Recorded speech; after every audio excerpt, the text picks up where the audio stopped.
Assalamu alaikum jama'a, sunana na Kalala Amanar Abali. Ban dubatan al'ummar duk duniya gaba daya. Mun san mu shirye-shiryen mu darajar shugaba yana ba ku ba.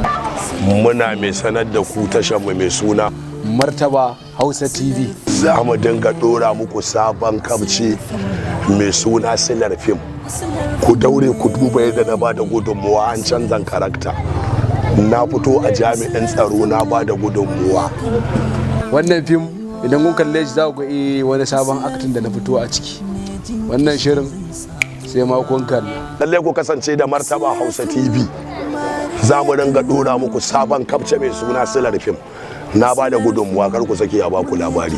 Duk ranar Laraba kai kan ma ka tafi Islamiyya ka ɓoye kuɗinka ka je ka dauko min ɗin. A madadina na producer na fim ɗin Silar Fim na Kalala ya fito a Vigilante. Ba a yadda kuka saba ganin sa ba, ku je ku ga yadda ya gwagwarmaya. Yaron malam a duniya ya fito a malam makarantar allo. Za ku ga shi ma yadda ya bada gudunmuwa, an canza masa karakta, ya ca wahala, ya ga yanayi, ya ga rayuwa. Ku je ku ga Ladi Gombe, an canza mata karakta ba wacce ta saba hawa ba. Ku je ku ga Babba Hikima, mun canza masa karakta ba wacce ya saba hawa ba.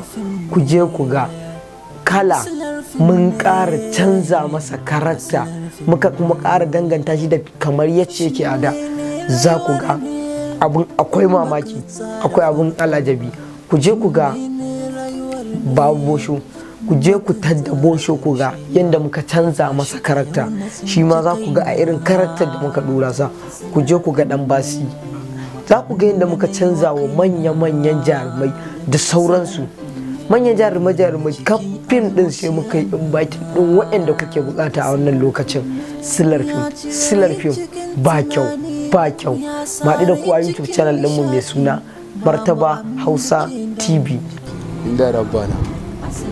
Wala. Sabaluma ba